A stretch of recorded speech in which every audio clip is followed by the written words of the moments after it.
Bom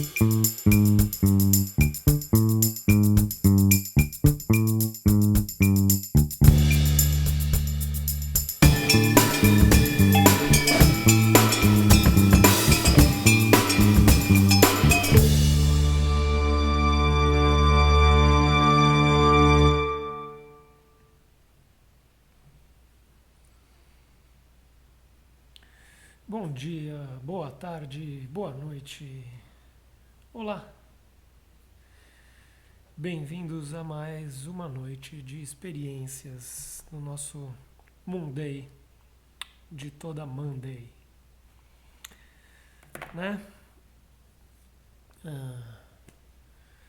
Espero que vocês estejam todos bem, espero que vocês estejam todos contentes, alegres, serelepes e produtivos em mais uma semana dessa nossa pandemia sem fim. E essa semana, se não estivéssemos na pandemia, provavelmente eu e o Bá estaríamos hoje à noite, neste momento, embarcando de avião para San Diego, porque essa semana acontece a convenção de quadrinhos, a Comic Con de San Diego. Né? Então, a Comic Con começa tradicionalmente na quarta-feira, no que eles chamam de Preview Night, e aí de quinta a domingo uma programação de dia inteiro e na quarta-feira só uma programação de fim de tarde. Então, como a gente fez pelo menos 18, 19 vezes, e a gente foi para San Diego nessa época para a convenção. E a gente se acostumou aí de segunda-feira para chegar lá na terça, para dar tempo de se acostumar com o fuso horário da Califórnia, que é 4 horas mais cedo do que o fuso horário aqui de São Paulo. E aí, então, a gente tem essa terça-feira para se acostumar com esse fuso horário, para quarta-feira já estar mais acostumado, para não ficar com sono muito cedo e para não acordar de madrugada e conseguir render durante o dia, né? E esse ano em especial, se tem um motivo que a gente estaria indo para San Diego, seria para ajudar, para estar lá para comemorar junto com o Jeff Smith os 30 anos da Cartoon Books, os 30 anos do lançamento do Bone número 1 e o quadrinho que revolucionou o quadrinho autoral independente nos Estados Unidos e influenciou uma geração inteira de quadrinistas mundo afora, eu e o Bá inclusive.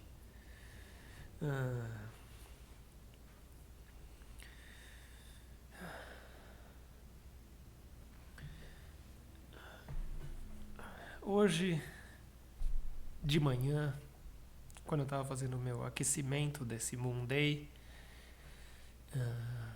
eu estava desenhando aqui na internet e aí eu comecei desenhando um coelhinho só para aquecer e depois eu comecei a trabalhar lápis numa cena um pouco mais complexa, uma cena que não fosse só uma figurinha, né? Essa coisa de desenhar só uma pessoa é legal, mas existe algo a mais para pensar no desenho, algo a mais para trabalhar nas possibilidades do desenho se você pensa numa cena, se você pensa em aonde está esse personagem, o que você pode colocar nessa cena a mais, além de só um personagem, e pensar que pose ele tá, e pensar que roupa ele tá, e pensar que cor ele é, né? Então, pensando em tudo isso, eu comecei a fazer o desenho de hoje, que é onde eu vou trabalhar esses diversos elementos. Vou trabalhar mais de um personagem, vou trabalhar sombra e luz, vou trabalhar cenário, né? E se der tempo e eu ainda tiver paciência e conseguir chegar nisso rápido, num resultado rápido, vou trabalhar a cor também, né? Deixei aqui as aquarelas preparadas para ver se a gente colore o desenho, né? Para isso, as fases anteriores elas precisam andar. E você vê, o Bruno Porto deixando um comentário aí que ele também curte o Boni. E todo mundo curte o Boni, todo mundo devia ler Boni. Se você me assistindo ainda não leu o Boni, que começou a sair 30 anos atrás e terminou de sair uns 20 anos atrás, um pouco menos de 20 anos atrás, agora é possível encontrar a história inteira publicada em português em 3 volumes super caprichados da editora Todavia. Então, eu recomendo demais o Boni. Ele é um dos meus 2 ou 3 quadrinhos favoritos e um dos quadrinhos mais influentes no meu trabalho, na minha postura de trabalho. E é muito legal. Tá vendo? Ó, o João nos assistindo, o João Crepaldino, não leu Boni. Tá vendo, João? Tem que ler Boni. Boni é uma boa história. Boni é como um Senhor dos Anéis dos quadrinhos. E uma fantasia épica, cheia de comédia, cheia de drama, cheia de reviravoltas. Vale super a pena.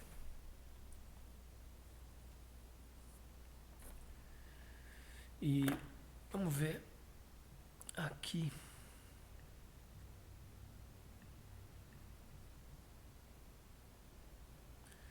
Olha só, Bruno colocando o link para as pessoas que quiserem ver de como adquirir a caixa inteira do Boni. A caixa, porque você pode comprar os 3 volumes numa caixinha. Uma edição super bonitinha, uma caixa super fofinha, super legal.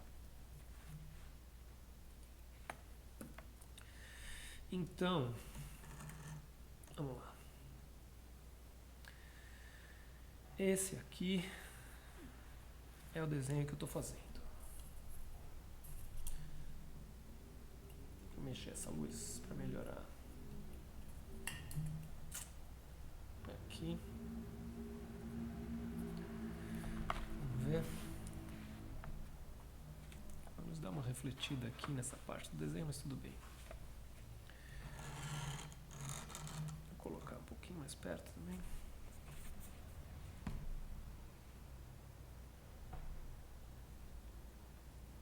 Tá vendo? Thales, você só leu o primeiro, os 3 já foram publicados. E no segundo e no terceiro que aumenta muito o nível do Boni.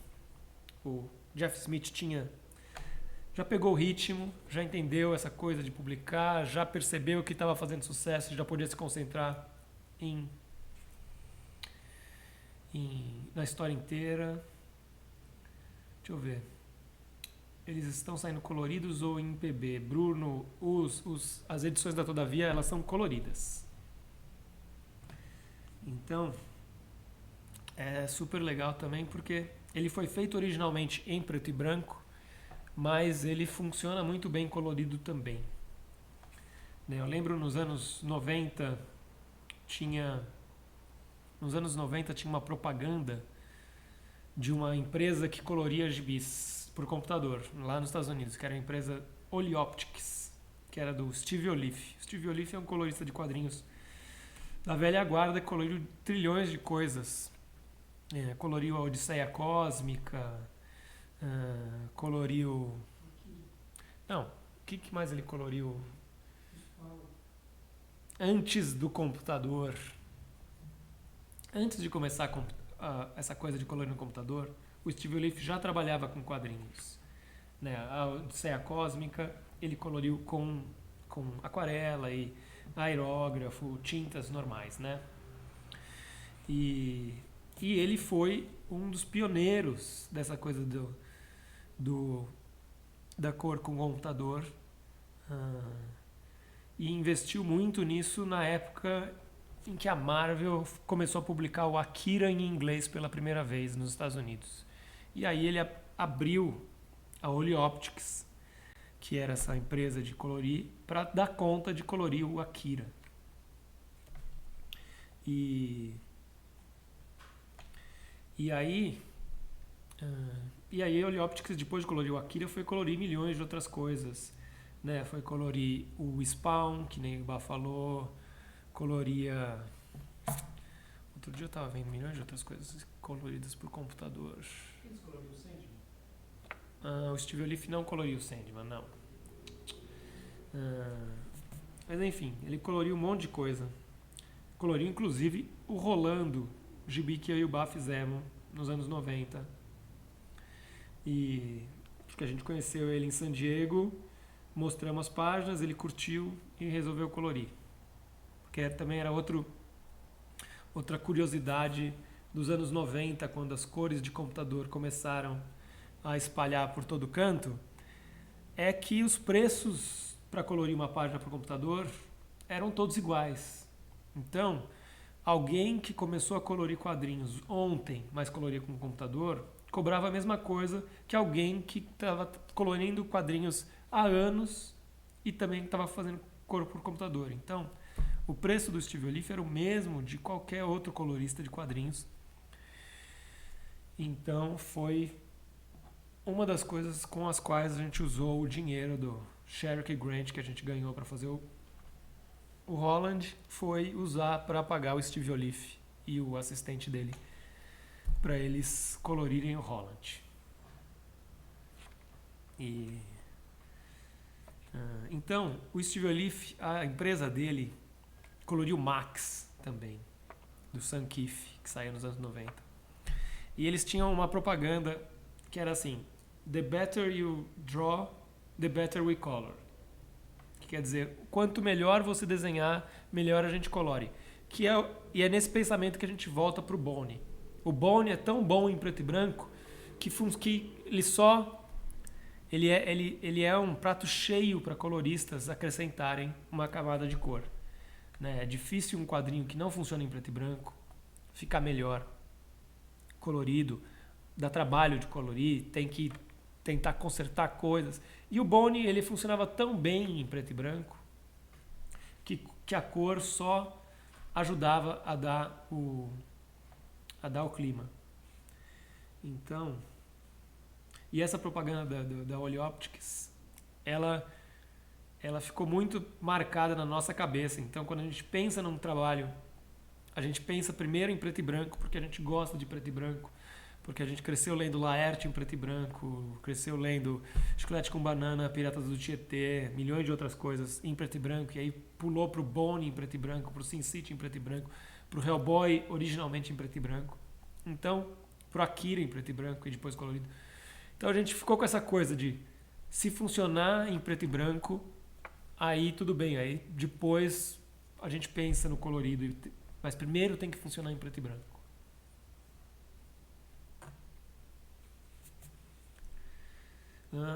João, eu li o 1984, eu li o livro. Eu tenho a adaptação, mas eu não li ainda. Tá na pilha lá.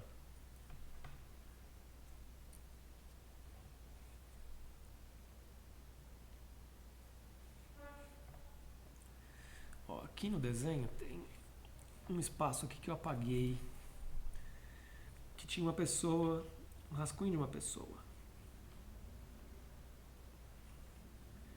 E eu vou tentar colocar uma pessoa de novo.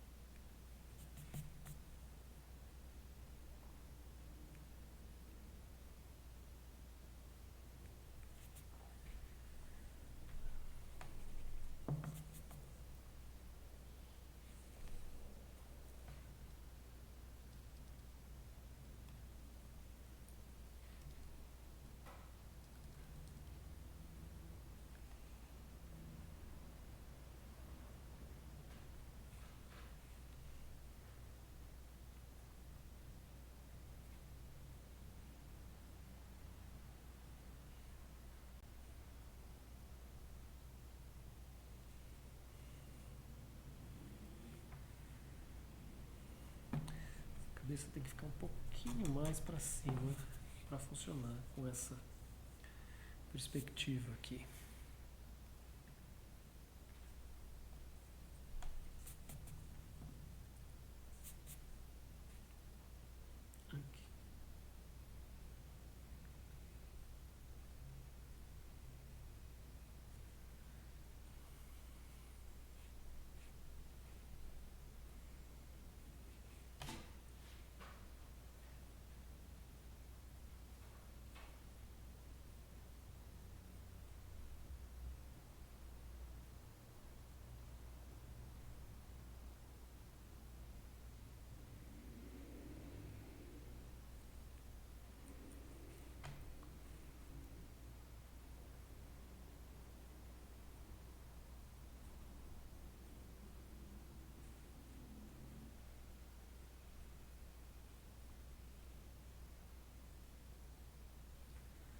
Eu estou fazendo todos esses riscos que estão saindo fora da câmera e fora do quadrinho.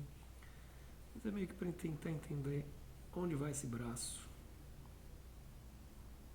Que a gente só vai ver aqui. O braço voltando.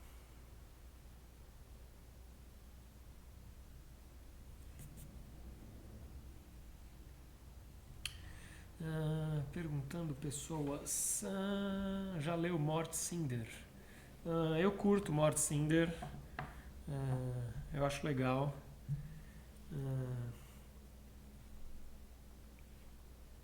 Eu acho que se você for olhar lá, você vai ver tem uma história do Mort Cinder que é praticamente o 300 do Frank Miller. Mort Cinder vai lá viajando pelo tempo, né? Esse Highlander praticamente. E tem um em que ele vai para a Grécia, para essa batalha de Ternópilas. E é muito legal ver essa semelhança do desenho do Brecha com esse preto e branco expressivo e o desenho do Frank Miller com o preto e branco expressivo também. Então é legal ver no Mort Cinder esse precursor do 300 do Frank Miller. E a gente nunca vai saber se o Frank Miller foi influenciado por essa versão também para fazer o 300 ou só pelo filminho sobre essa batalha, um filme que ele disse que viu e que deu essa ideia para ele. Mas a gente não vai saber se ele também viu o Brecha, esse Brecha, e também isso ajudou visualmente, né? Mas o que eu sei é que, por exemplo, o Brecha tem esse uso expressivo do preto e branco, e quando o Eduardo Rizzo chegou no mercado americano de quadrinhos, as pessoas compararam ele com o Frank Miller, mas na verdade o negócio do Eduardo Rizzo, o preto e branco expressivo do Eduardo Rizzo, vem de influência do Brecha e de outros desenhistas argentinos e espanhóis, muito mais do que do Frank Miller.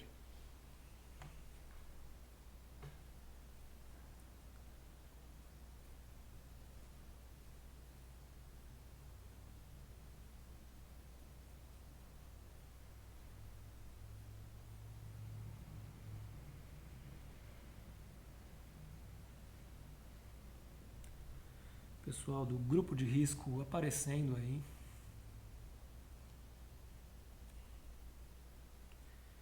E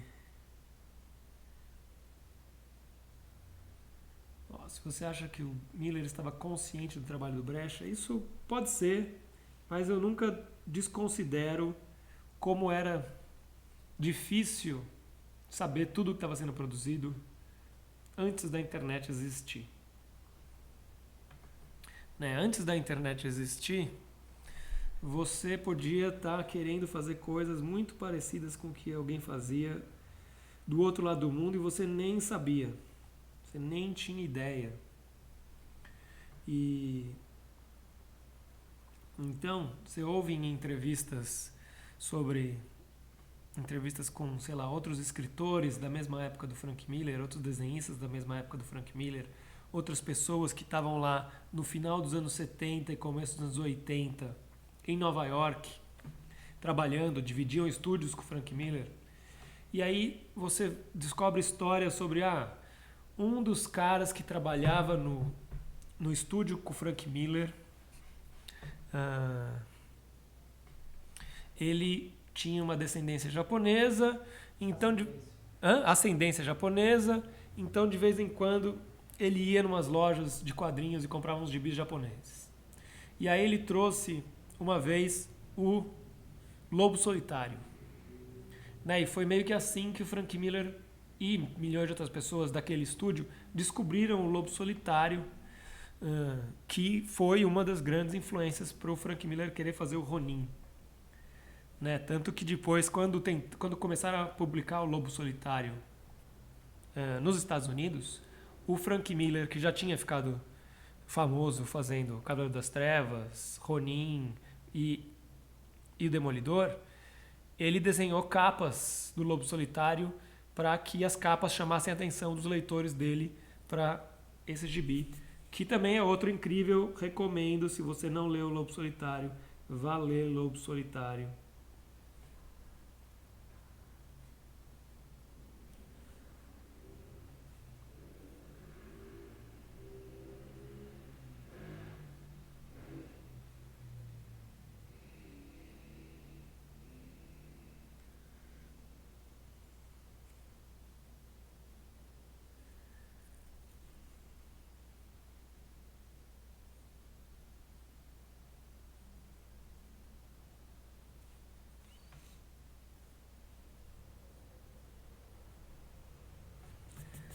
Bom,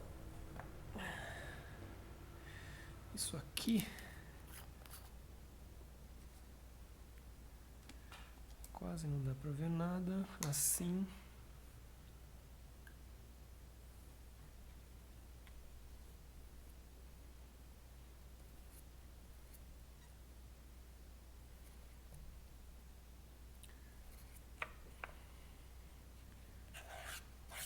Ó, o barulho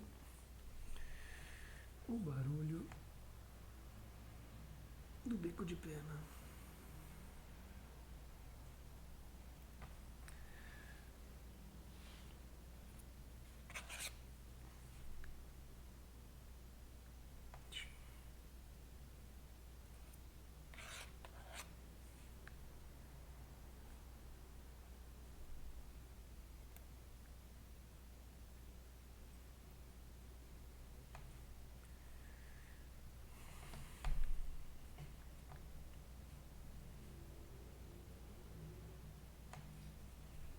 Preciso de um ângulo aqui.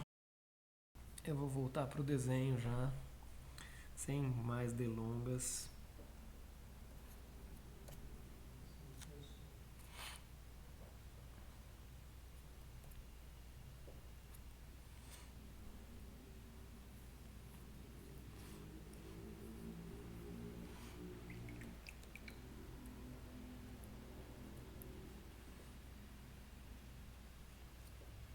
Cadê o papel? Aqui. Bom, então agora vocês estão me ouvindo bem. É isso que eu estou entendendo, né? Voltou a transmissão, tinha dado um pau no OBS aqui, meu aplicativo de transmissão.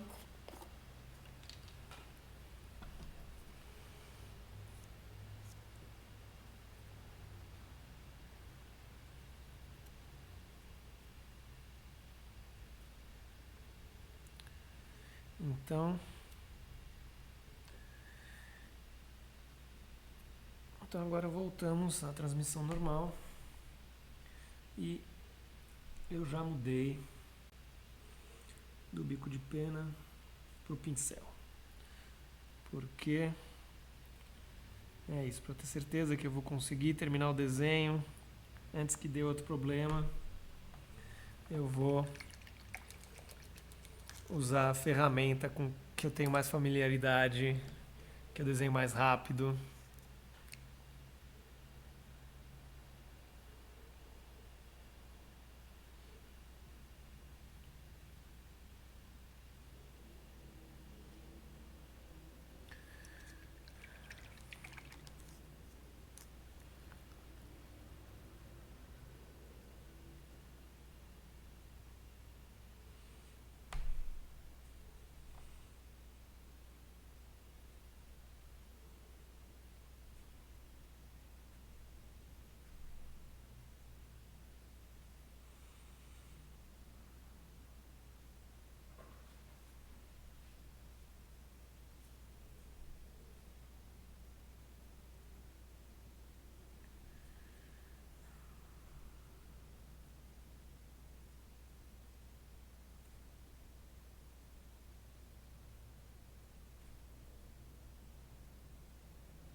Com o pincel, eu desenho até mais rápido que com caneta pincel.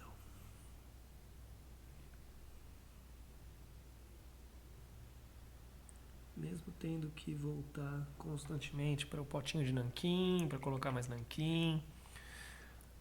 Ou ficar limpando, vira e mexe, assim, dá uns 3 vezes que eu coloco o pincel no potinho de nanquim. Depois disso eu coloco o pincel no potinho de água. E aí coloco no nanquim de novo. Então, mesmo assim,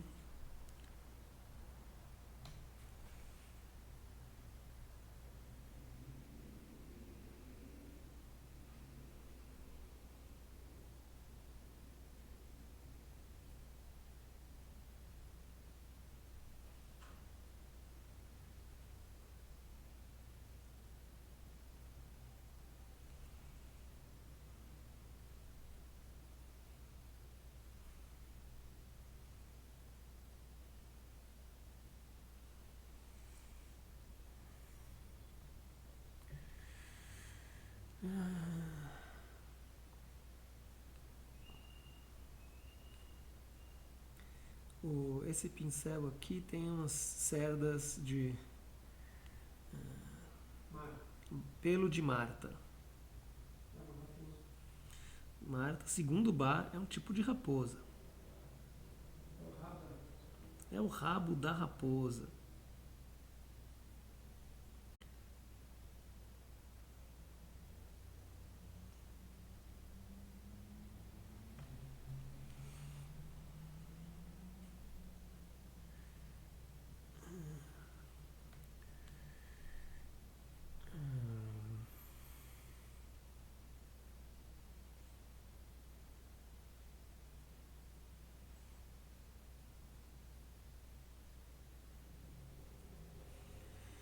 Olha só.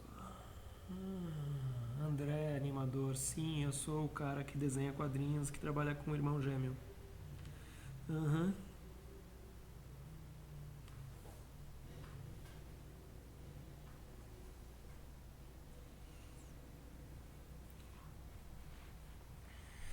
Vamos sair um pouco da menina que eu estou passando arte final e vamos um pouco trabalhar nesse cenário aqui, mesmo que seja um cenário básico, só para a gente não esquecer que tem esse balcão, senão eu passo arte final na calça dela e esqueço que o balcão está passando pela frente dela.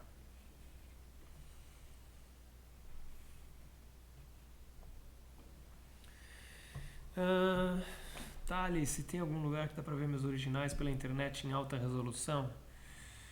Bom, eu não acredito em alta resolução pela internet, né? Eu acho que não é pra isso. A internet serve pra ser rápida e, e eu gosto de imaginar que existe uma diferença entre ver o original e ver a reprodução na internet. Então, também eu não disponibilizo coisas em alta resolução na internet para isso. Para que exista uma diferença, para que exista uma vontade, uma curiosidade em querer ver com mais detalhe, tem que ver o original.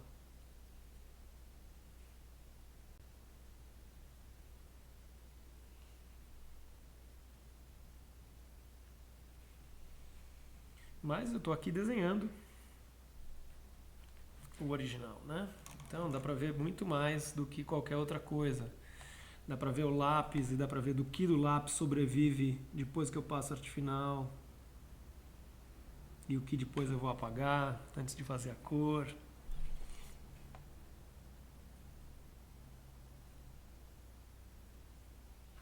Tem coisas nessas lives de desenhar ao vivo que você nunca vai ver olhando só para um original.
CCXP, Guto Rafael, CCXP desse ano, vocês vão lá presencialmente ou virtualmente? Olha, até onde eu sei, eu não sei se vai ter uma CCXP presencial este ano.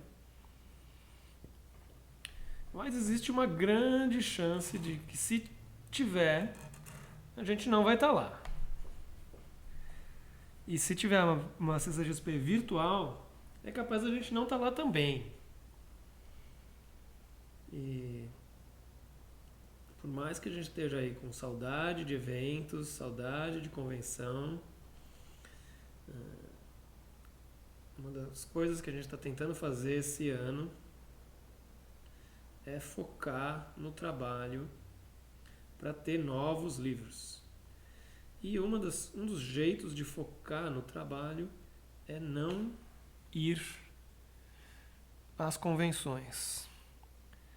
E é muito mais fácil não ir às convenções quando a gente está numa pandemia e não tem convenções presenciais. E as que tem são fora do Brasil e não aceitam brasileiros no momento, né? Então, a gente também não tem que se preocupar com isso.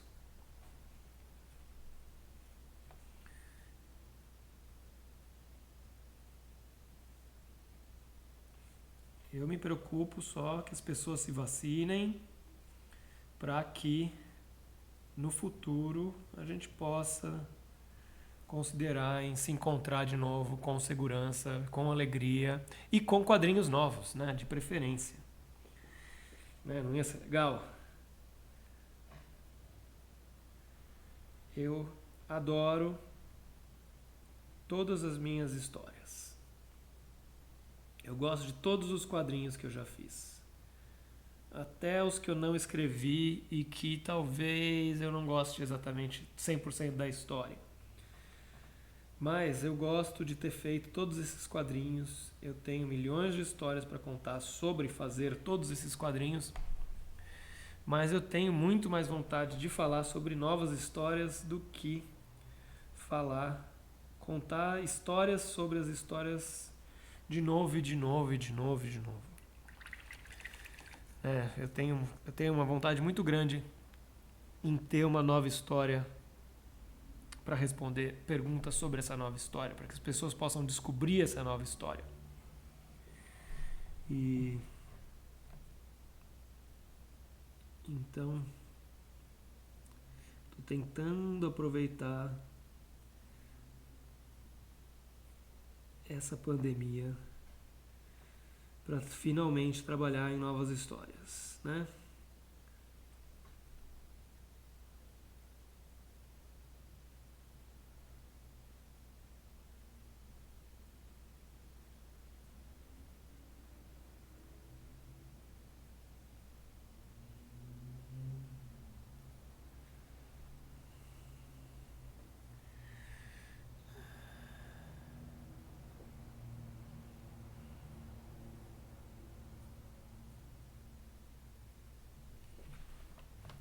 Eu já percebi que eu estou desenhando uma parte aqui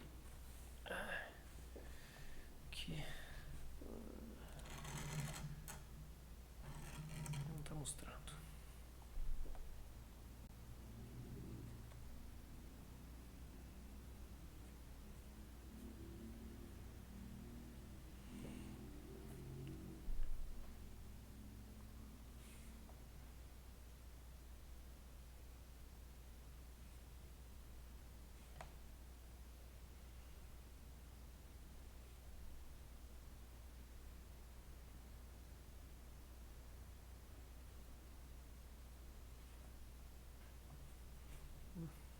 Tem outra parte ali que não está mostrando. Opa.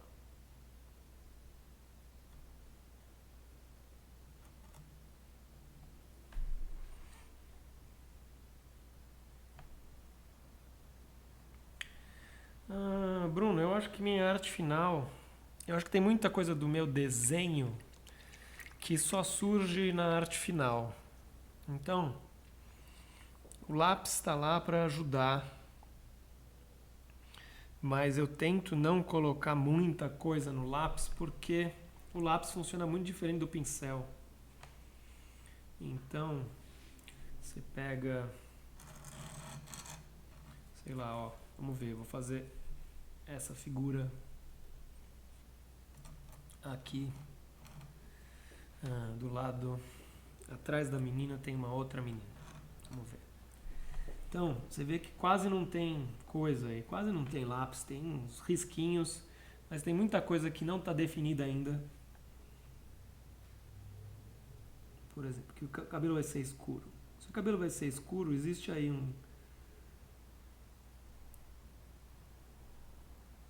usar uma arte final assim, com umas pinceladas gordas para fazer um pedaço do cabelo, não precisa ser o cabelo inteiro, mas um pedaço do cabelo você faz assim, que isso daqui é muito do pincel. Então, quanto mais elementos do pincel tem o meu desenho, mais ele só vira o meu desenho quando ele está feito com arte final. Por isso que eu não penso em fazer o desenho a lápis e deixar outra pessoa arte finalizar. Porque é isso, meu desenho não está no lápis. Tem muito pouco do meu desenho no lápis e tem muito do meu desenho que só aparece nesse misto de desenho linear com pinceladas grossas e dependendo do papel tem a pincelada seca, tem a textura, tem coisas aí para fazer no desenho, para definir.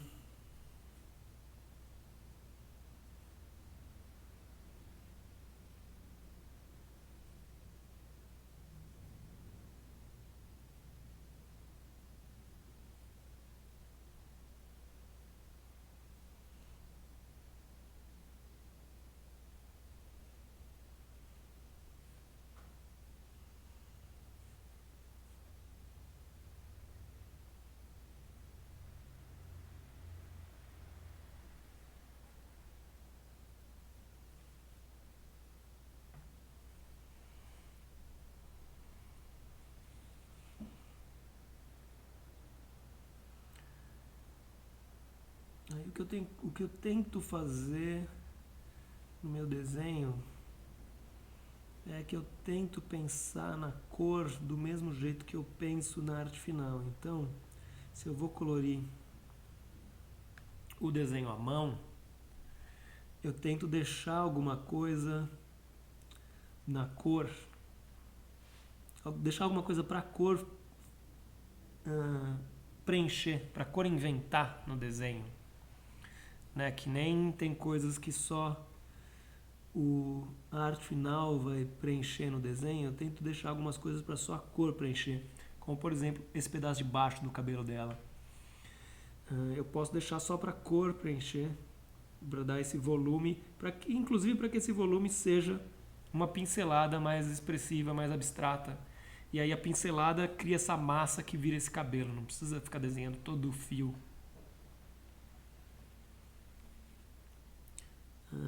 Thales, eu prefiro papéis com um pouco mais de textura, embora ultimamente os projetos que eu esteja fazendo e esses cadernos e esse caderno aqui, não tem outro caderno com papel mais para aquarela que é um pouco mais de textura, mas esse daqui é mais liso e a história que eu estou desenhando está com um papel mais liso, então ele privilegia uma arte final que tem mais linhas e fica mais elegante, não tem tanto dessa pincelada abstrata e seca.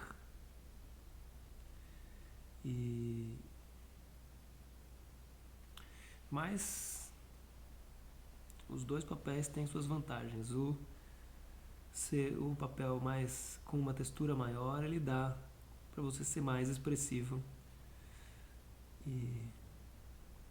e é legal, principalmente quando você vai colorir, principalmente quando você vai desenhar grande.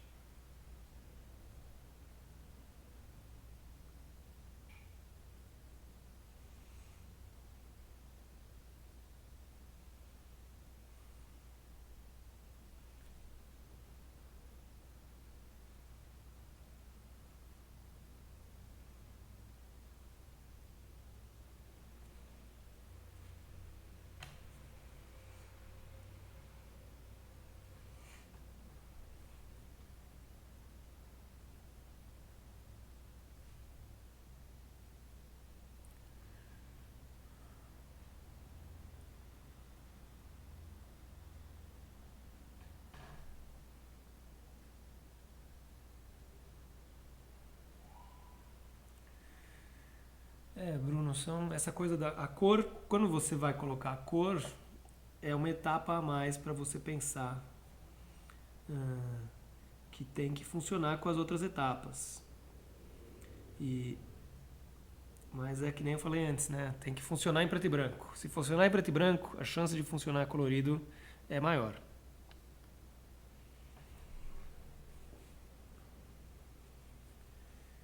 E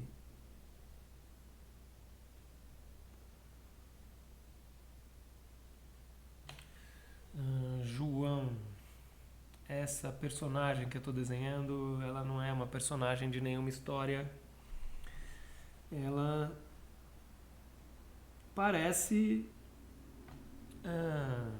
Ela sim, eu desenho vários personagens ruivas, né? Eu coloco esse cabelo vermelho em várias pessoas, embora aqui seja preto e branco, saibam que vai ser ruiva. E então, as ruivas elas permeiam o meu, os meus cadernos, os meus rascunhos.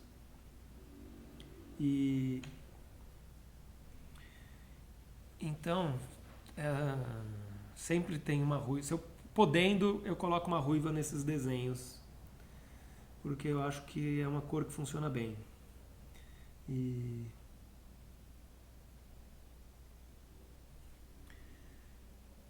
e depende do desenho, parece um pouco com a minha mulher, que é ruiva. E que tem um cabelo meio assim, ondulado, cheio de personalidade, como eu gosto de falar, né?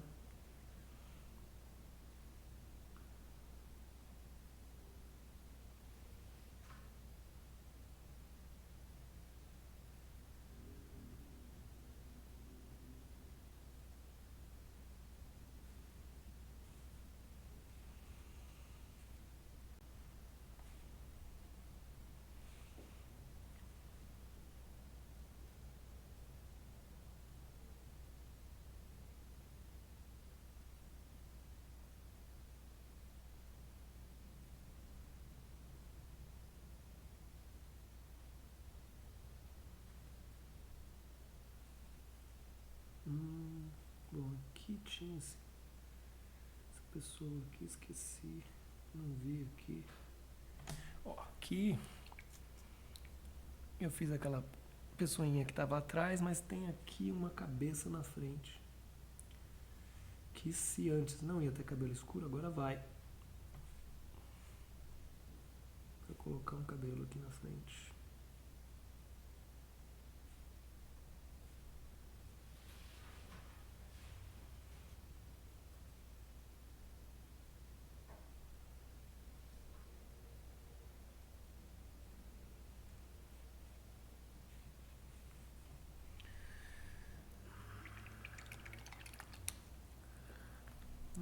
Tem algum artbook, livro de.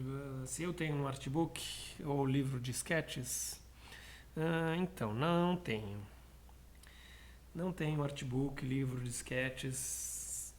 Eu tento focar as publicações em publicações que tenham histórias. E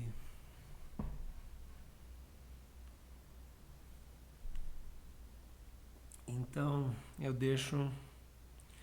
não faço artbooks, até para também ajudar a diferenciar, as pessoas entenderem que tipo, no meu negócio é contar histórias com desenhos, é fazer história em quadrinho para que tenha essa junção das palavras, das imagens, criando histórias. Então o artbook ele privilegia só uma parte do meu trabalho. E aí já é difícil fazer quadrinhos, então se as pessoas não elas têm que ficar sendo lembradas constantemente que eu escrevo, que o negócio é a história, que a história é mais importante que o desenho funciona para a história, para criar essa história, para ajudar a contar a história. Então, para isso eu foco mais só em publicações que tenham a história.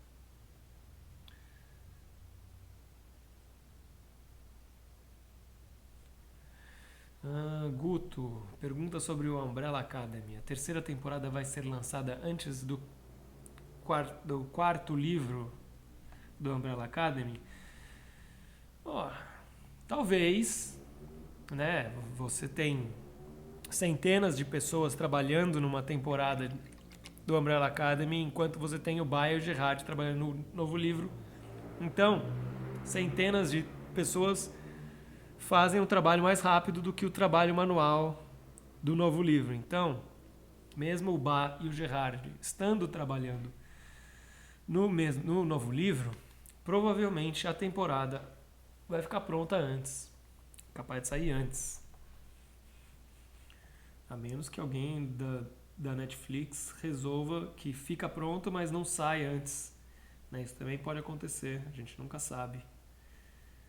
Mas é isso, fazer uma série de TV tem centenas de pessoas trabalhando nisso. Então é mais ágil.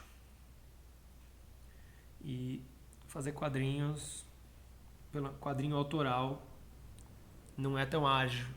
Né? Fazer quadrinho de mainstream, quadrinho de super-herói, da Marvel, da DC, fazer gibi do Maurício de Souza, fazer gibi na Disney na Itália, esses em que tem um estúdio trabalhando e várias pessoas desenhando e que cada número tem um desenhista diferente.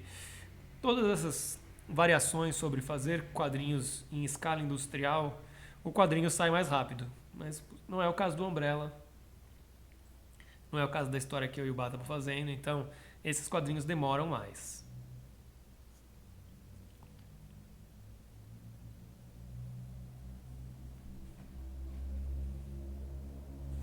Vou colocar isso aqui assim.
Vamos lá.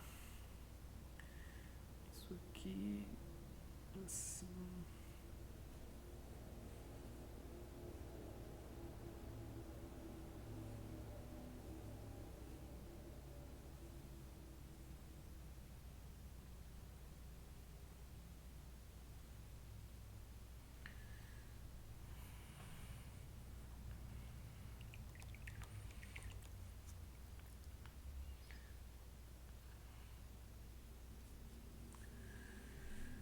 Essa parte aqui, que é mais o fundo, vai ter bastante preto.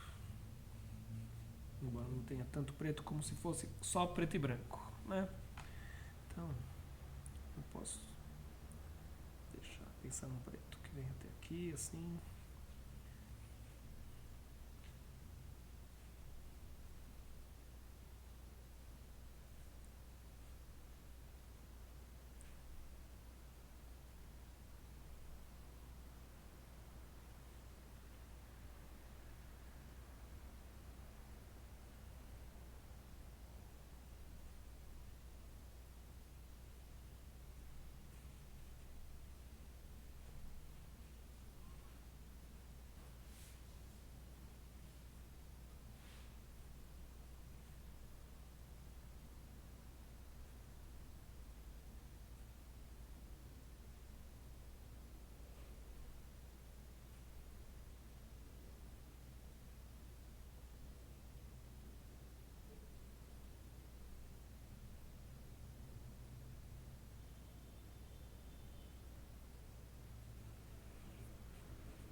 Guto, o que eu posso falar sobre essa história que a gente está fazendo é que a gente está escrevendo e desenhando.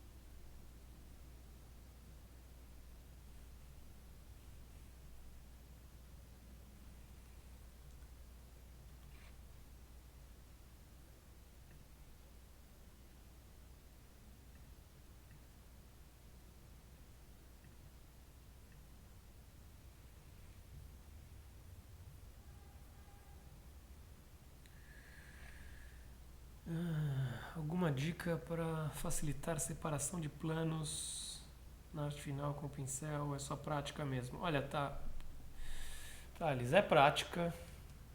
Ah, o que o que você tem que ver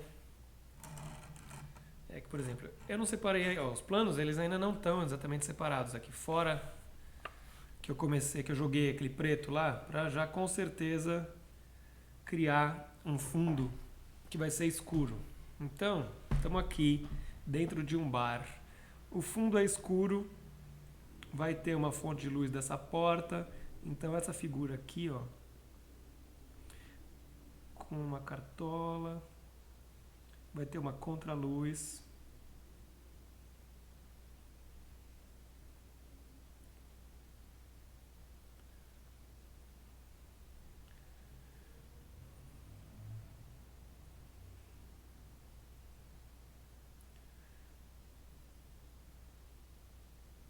Então fora que tem que dar essa contraluz ali, batendo no ombro e batendo no pedaço do rosto.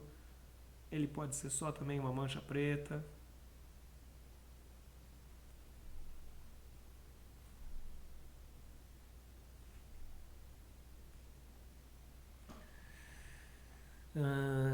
Você pode trabalhar o peso da linha de diversas maneiras. Você pode colocar traços mais grossos no que está mais para frente e lá no fundo fazer tudo com traços um pouquinho mais finos. Então você vai fazer uma pessoa ali, que nem eu estou fazendo, uma pessoa no fundo. Ela, os traços vão ser todos um pouquinho mais finos e tem menos traços. Você não precisa desenhar tudo do mesmo jeito que você desenha tudo. Você desenha nariz, você desenha boca, você desenha olho, você desenha sobrancelha, você desenha brinco. Lá no fundo, você meio que desenha só o que tem mais contraste. E isso ajuda a ter um desenho com menos definição no fundo, que joga o desenho para trás. Além de ser tracinhos fininhos, contra os tracinhos grossos do primeiro plano, menos traço contra mais traço. Isso ajuda a criar essa profundidade do desenho.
Você vê.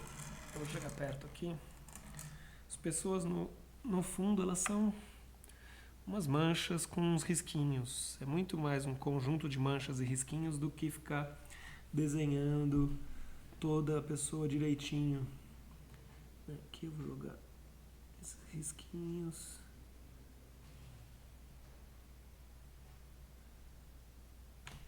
E aí isso ajuda a criar aí um plano que é a blusa dessa cabecinha, que a gente só vê a cabecinha aqui. Aqui. Vou colocar outro quadro aqui e aqui vou colocar preto mesmo. E aqui eu coloco preto também.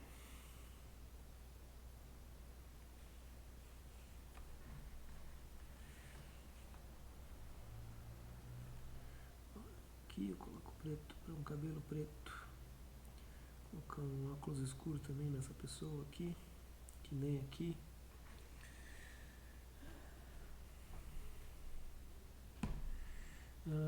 João, você acha que algumas coisas se resolvem totalmente na prática? João, assim, na teoria, elas são só na teoria, né? Você precisa fazer as coisas para descobrir o que funciona e o que não funciona. Né? E tem coisas que você só aprende fazendo diversas vezes. Você pode... o pincel, por exemplo. O pincel, ele não é uma ferramenta, ele é uma técnica. Né? Não é só, eu desenho com pincel. Não quer dizer que eu uso essa ferramenta. Quer dizer que eu uso o pincel e eu domino a técnica de desenhar com pincel. Então é isso, eu posso trabalhar com diferente peso na linha grossa, linha fina, pincel seco, aguado. Né? Então, tem essa parte da prática em que você vai dominando técnicas, entendendo técnicas. E as pessoas não entendem, sabe, existe uma grande diferença entre entender na teoria e entender na prática. Né? Você só vai descobrir no que você é bom de desenhar, desenhando aquela coisa. Né? Você só vai descobrir que o que você gosta de ler não necessariamente é o que você gosta de desenhar, desenhando um pouco de tudo, desenhando o que você gosta de ler, desenhando o que você gosta de ver. Sabe, eu e o Bá, a gente fez teste de página de super-herói para Marvel, para DC, durante alguns anos. Fizemos alguns testes. E aí a gente percebeu que a gente cresceu lendo super-herói, mas o que a gente gostava de fazer era contar histórias, e histórias que tivessem coisas que não necessariamente combinavam com um gibi de super-herói. Então, a gente foi desenhar esse tipo de quadrinho porque a gente descobriu na prática, fazendo páginas de teste de super-herói, que super-herói não era exatamente pra gente naquela época. Não dava o melhor do nosso trabalho.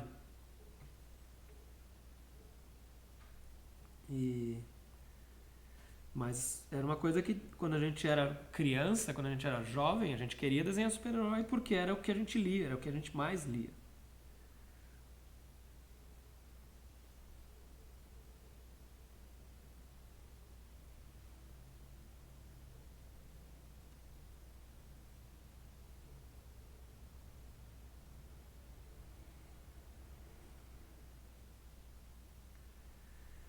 É que nem eu tenho uma amiga que foi fazer jornalismo, mas antes de fazer jornalismo, ela foi fazer veterinária, porque ela achava que ela ia gostar, porque ela gostava de animais. Mas aí chegou na faculdade de veterinária e tinha que matar uns animais, ou como fala, quando você tem que abrir o animal, dissecar o animal. E aí ela percebeu que, eu gosto de animais, mas eu não vou conseguir ser uma veterinária porque eu não vou conseguir dissecar animais, cuidar de animais que estão morrendo e tal. Essa parte mais biológica da veterinária, ela percebeu que ela não gostava e aí ela foi fazer jornalismo.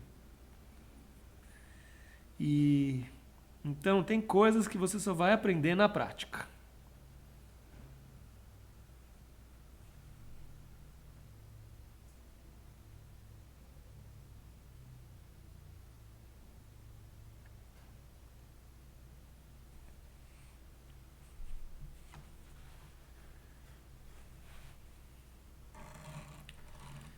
Vamos voltar para o plano mais aberto aqui, para dar para ver isso aqui.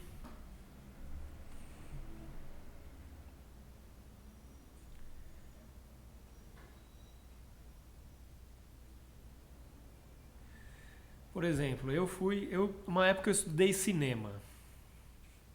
Né, eu já contei essa história, mas é uma história que eu gosto de contar, assim, que é tipo, cinema e quadrinho tem tanta coisa parecida, né? São duas linguagens super visuais, dois jeitos visuais de contar a história. E sim, eles têm diversas semelhanças, e cinema é fascinante. E olha, o Bruno, sua amiga fazia hipismo ou você fazia hipismo, Bruno? Tá vendo? Teve que sacrificar a amiga que sacrificou o cavalo na faculdade veterinária. Pois é. Aí foi fazer design e conheceu o Bruno.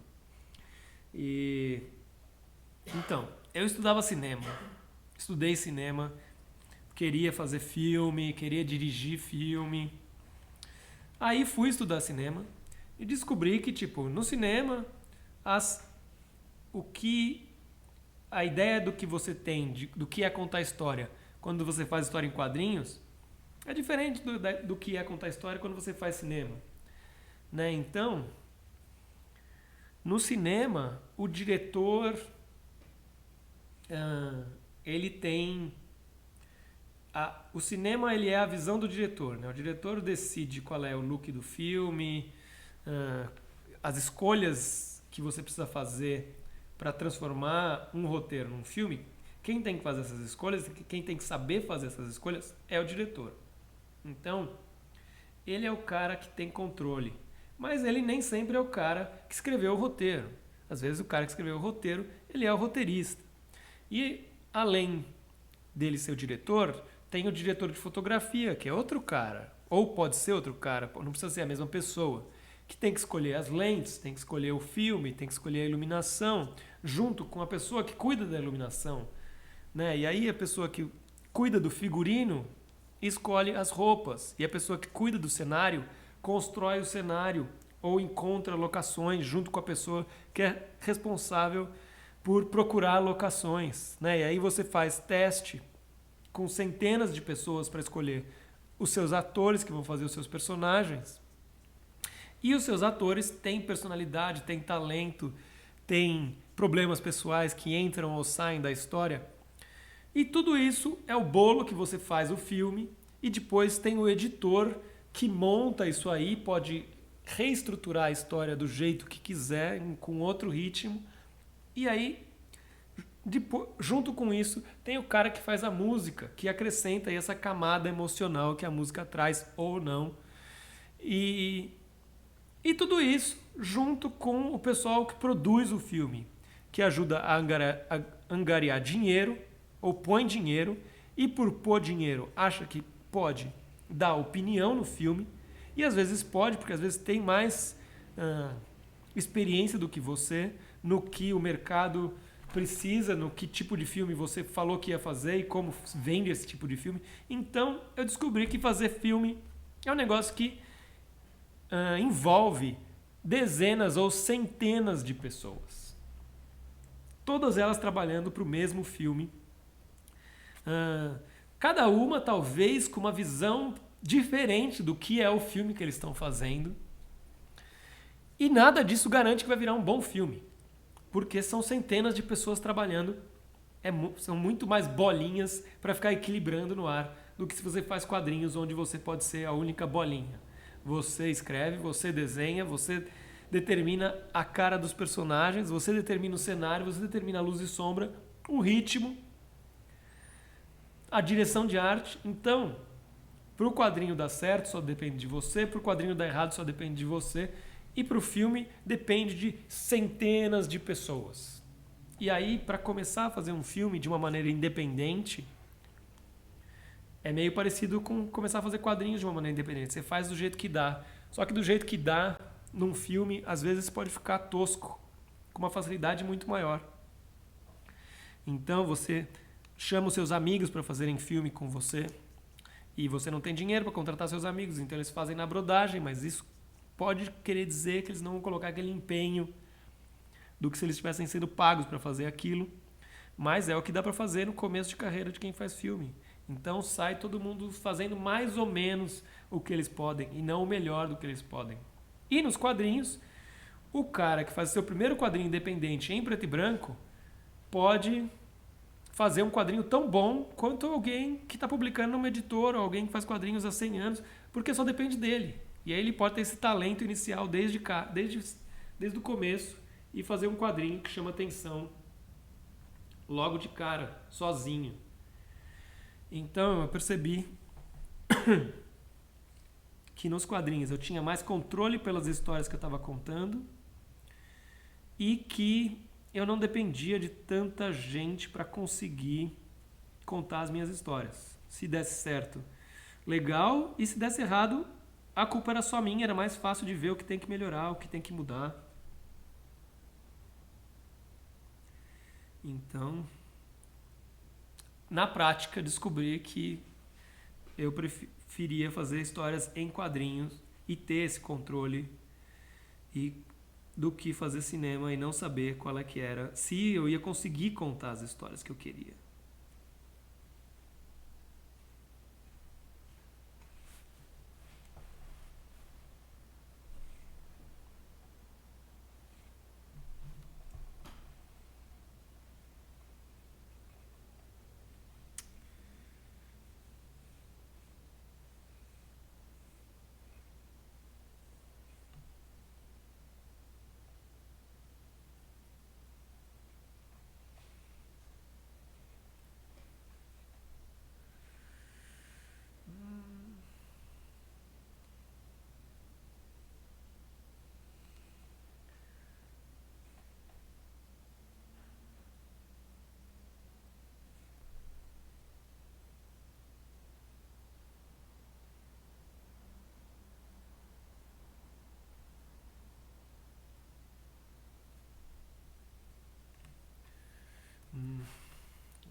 Então, Bruno, não tem nem que desenhar 1000 figurantes vestidos de viking. Podem ser 1000 manchinhas vestidas de viking. Elas estão no fundo, elas são uma mancha. Né? O negócio de colocar os figurantes no desenho é que eles são sugeridos. O desenho ele é uma mágica. Você não precisa das pessoas lá. Né? Você precisa conseguir criar a mágica. E Guto, animação é meio que nem filme, né? Você não faz animação sozinho, você faz animação com centenas de outras pessoas. Então, funciona do mesmo jeito que filmes. Prefiro fazer quadrinhos.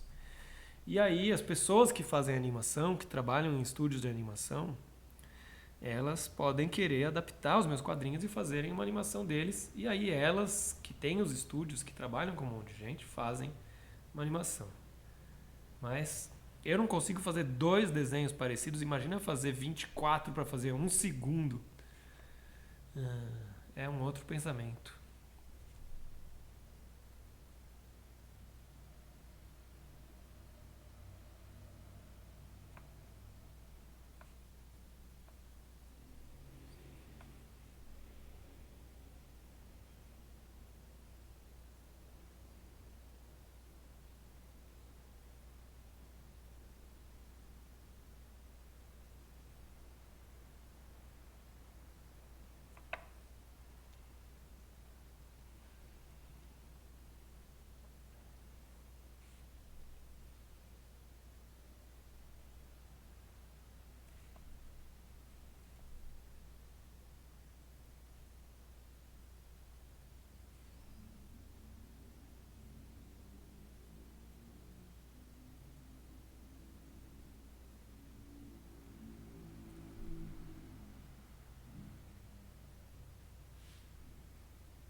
que eu consigo em meia hora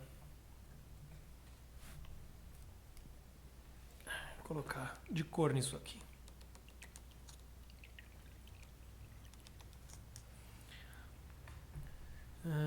João, você ouviu Kleber Mendonça em Cannes? Eu tava aqui, eu não fui, mas eu vi o vídeo, sim. Eu vi a declaração que ele deu no começo do festival. Sim, que é... Inclusive, a declaração que o Spike Lee deu no começo do festival, ela é também uma resposta, assim, ela complementa essa fala do Kleber Mendonça Filho, que estava explicando essa situação do Brasil e do sucateamento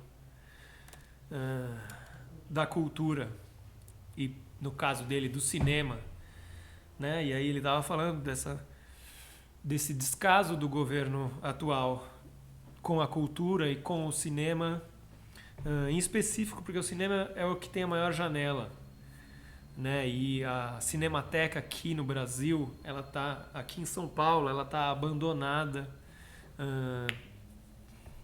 e existe aí esse risco enorme de que os filmes que estão guardados lá, né, a biblioteca de filmes da Cinemateca, seja perdida, porque precisa de conservação, precisa pagar a conta do ar-condicionado para manter os filmes, para não estragar, para não ter o risco de incêndio. De novo, já teve um incêndio uns anos atrás na Cinemateca. Então precisa dessa manutenção da Cinemateca e que está lá abandonado, correndo o risco de perder todo esse acervo da história do cinema brasileiro que tem lá. E aí ele estava falando disso e falando de como o governo atual faz esse esforço de sabotar o cinema. E aí o Spike Lee foi falando sobre esses gangsters do mundo atual, esses governantes com veias ditatoriais ignorantes, como era o caso do Trump, que ele chamou de o agente laranja, como é o caso do Putin na Rússia e como é o caso do Bolsonaro aqui no Brasil. Então, essa fala do Spike Lee, ela veio logo depois da declaração do Kleber falando sobre como anda a situação dos filmes no Brasil, falando sobre como é importante manter o cinema vivo e como um festival de cinema, como o Festival de Cannes, ele tem essa função de manter o cinema vivo. Então, nesse contexto que o Kleber estava falando isso. E isso era a cerimônia de abertura, porque o Spike Lee, ele era o presidente do júri desse ano e o Kleber estava como um dos membros do júri. Então foi nessa primeira entrevista com a imprensa que os membros do júri estavam falando. E é isso, tem que aproveitar essas janelas, né, que o mundo está olhando para falar, para dar a real, né, usando uma expressão aí que as pessoas usam. Então vamos lá, vamos dar a real aqui desse desenho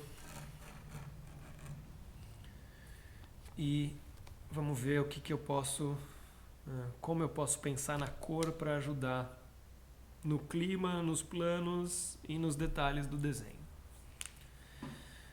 Se eu quisesse mesmo acabar esse desenho sem problema, sem pressa, sem correr, em meia hora, eu usaria poucas cores. Eu pensaria numa composição quase monocromática.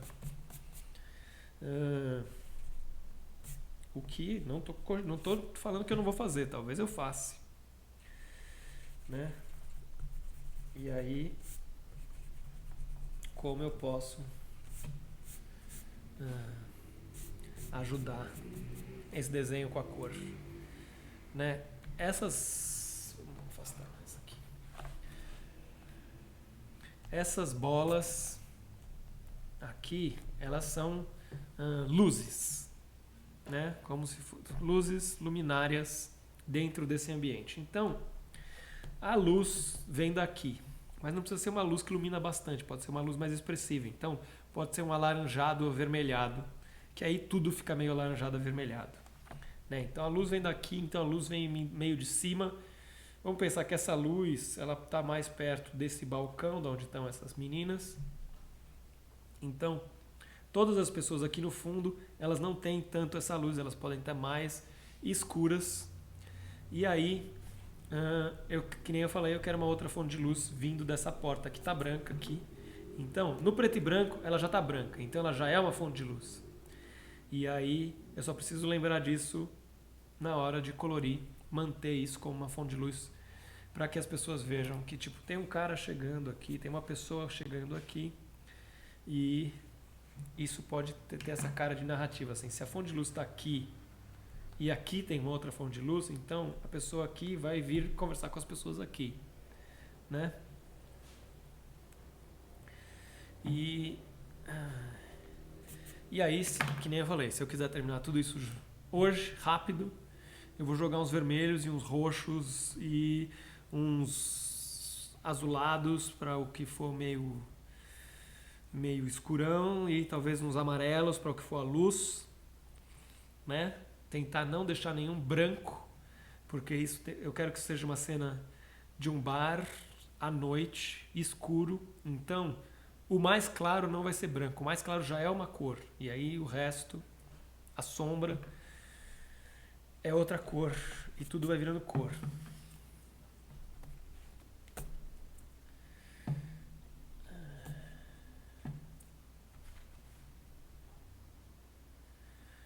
Outra opção que eu tenho é colorir isso só na semana que vem. Com calma, criar aí um dia 2 dessa composição. Um dia em que tanto eu quanto vocês têm uma semana inteira para pensar em como compor esse desenho com cor. Né? Inclusive,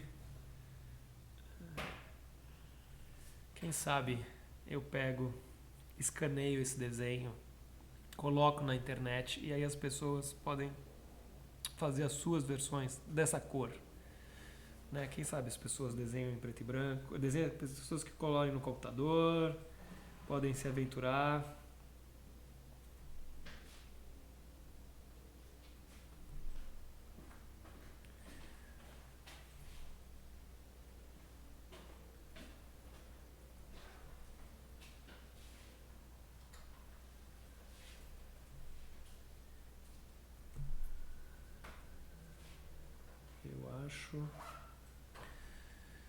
Eu acho que eu estou tendendo muito mais a deixar esse desenho preto e branco como sendo o que eu fiz hoje e trabalhar na cor dele, na versão colorida dele, só na semana que vem.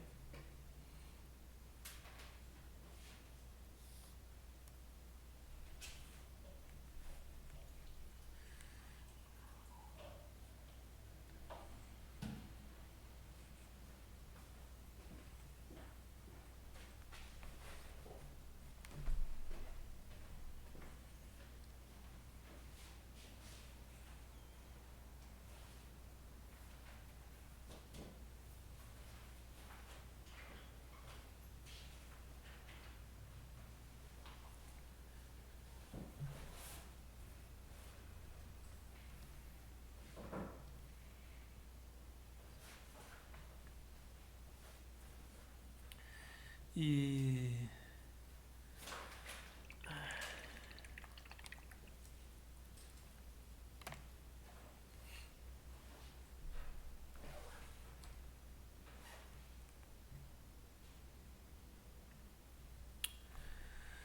o que vocês acham dessa ideia? Hein? Eu acho que essa é a ideia, né? Eu acho que esse é o caminho a seguir nesta semana do dia 19 ao 25 de julho. Né? Assim, eu consigo chegar em casa a tempo de jantar com propriedade.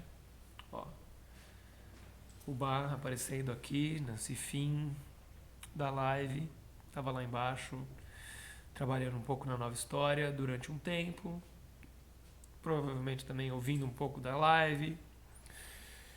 E bebendo um café às 9h36 da noite, porque a gente bebe café em qualquer horário. Café é vida.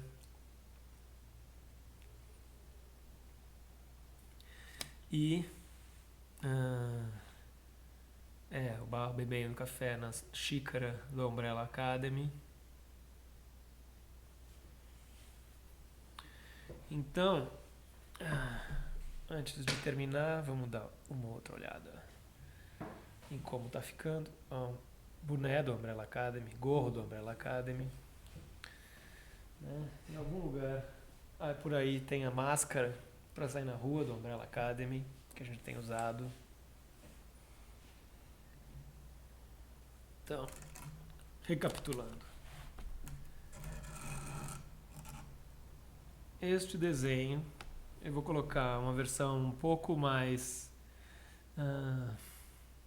em alta resolução na internet para vocês colorirem. Quem quiser colorir pode fazer durante a semana essa versão, a sua versão, e aí semana que vem eu faço a minha versão e a gente conversa, a gente compara, né? Se vocês fizerem durante a semana, coloquem na internet e deem uma tagueada, que aí eu pego, baixo tudo antes e vou mostrando durante a live para vocês. E aí a gente vê.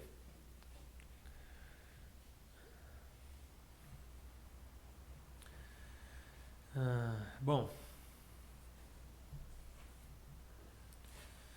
vamos lá. Então, esta foi a nossa live de hoje. Espero que vocês estejam bem, espero que vocês tenham curtido, espero que vocês estejam se cuidando. E paciência, moçada, que a gente chega lá. Né? Podendo, vá se vacinar. E continue mantendo o distanciamento social, continue usando máscara, continue lavando as mãos com sabão ou com álcool gel.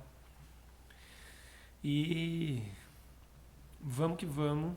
Continuem procurando essas maneiras de contribuir para um mundo mais rico, rico de conteúdo, rico de humanidade, rico de carinho, rico de pensamento positivo, rico de pensamento crítico, né?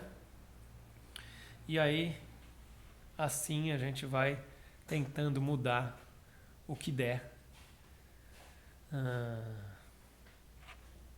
ao invés de ficar assistindo sem fazer nada. A gente sempre pode fazer alguma coisa.